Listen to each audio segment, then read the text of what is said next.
Hello everyone, আসসালামু আলাইকুম। সবাইকে কি অবস্থা, সবার কেমন আছেন? আশা করি যে যেখান থেকে বসে আমার ভিডিওটা দেখতেছেন আপনারা অনেক অনেক ভালো আছেন। আমিও আল্লাহর রহমতে ভালো আছি। চলে আসলাম আপনাদের মাঝে আর একটা নতুন ব্লগ ভিডিও নিয়ে। তো ভিডিওটা সকাল থেকে শুরু করলাম।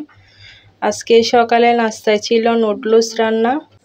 প্রতিদিন সকালে উঠে রুটি পরোটা বানানো অনেক ঝামেলা লাগে, তো মাঝে মধ্যে এভাবে হুটহাট করে হালকা পাতলা নাস্তা রেডি করে খেতে মন্দ না। আসলে মাঝে মাঝে এরকম নুডলস রান্না করে খেয়ে নিতে পারেন। তো আজকে নুডলস রান্না করেছে, সাথে গরম গরম পোয়া পিঠাও বানাইছে। তো এখন বসে বসে গরম গরম নুডলস খেয়ে নিচ্ছি। আসলে নুডলস আমার তো অনেক পছন্দের খাবার। তো ছোটো বড় সকলে পছন্দ করে নুডলস, তো আমারও সেরকম পছন্দ। তো আমি বসে বসে নুডলস খেয়ে নিচ্ছি। যে কোনো জিনিস গরম গরম পরিবেশন করলে খেতে অসম্ভব ভালো লাগে। তো আস্তে আস্তে বসে সকালে নাস্তাটা সেরে নিচ্ছি। খুবই মজা হয়েছে নুডলসগুলো। তো এদিকে গরম গরম পোয়া পিঠাও বানাইছে। পোয়া পিঠা দিয়ে এখন গরম গরম চা দিয়ে খেয়ে নিব। আসলে পোয়া পিঠা আমার অনেক পছন্দ, এরকম গরম গরম পিঠাগুলা।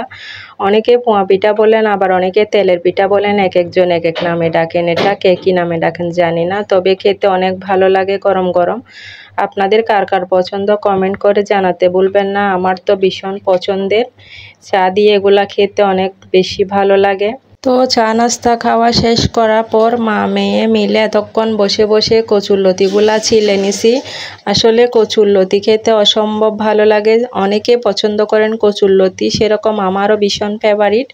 তবে ছিলার জন্য অনেক খারাপ লাগে, বাসায় তেমন আনি না, এগুলা ছিলতে কষ্ট লাগে সেজন্য। তো মাঝে মধ্যে আনা হয়, তো আজকে খেতে ইচ্ছে হলো সেজন্য বাজার থেকে আনলো।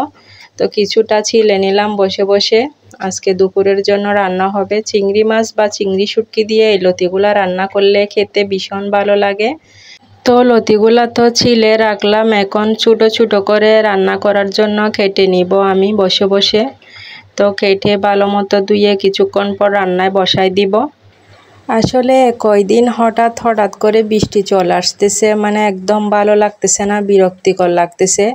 বৃষ্টি অনেক সময় ভালো লাগে, আবার ইদানিং কেন জানি ভালো লাগতেছে না, খুবই বিরক্ত লাগতেছে। কোনো মেঘ ছাড়া, কোনো ছাড়া বৃষ্টি চলে আসতেছে, রোদের মধ্যেও চলে আসতেছে বৃষ্টি।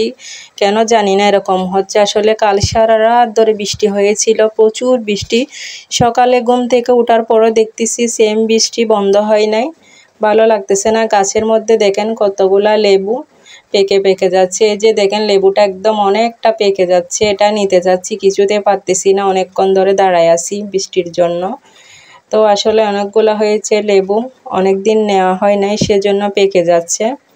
বৃষ্টির জন্য নিতে পারতেছি না, ভালো লাগতেছে না। দেখেন কীরকম ঝুম বৃষ্টি পড়তেছে। আসলে ভিডিওর মধ্যে তেমন বোঝা যাচ্ছে কিনা জানি না, কিন্তু খুব বৃষ্টি হচ্ছে।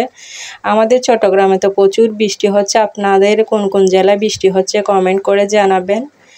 তো আমার আজকের ভিডিওটা এখানে শেষ করে দিব। আপনারা যেখানে আছেন ভালো থাকবেন, সুস্থ থাকবেন। খুদা হাফেজ।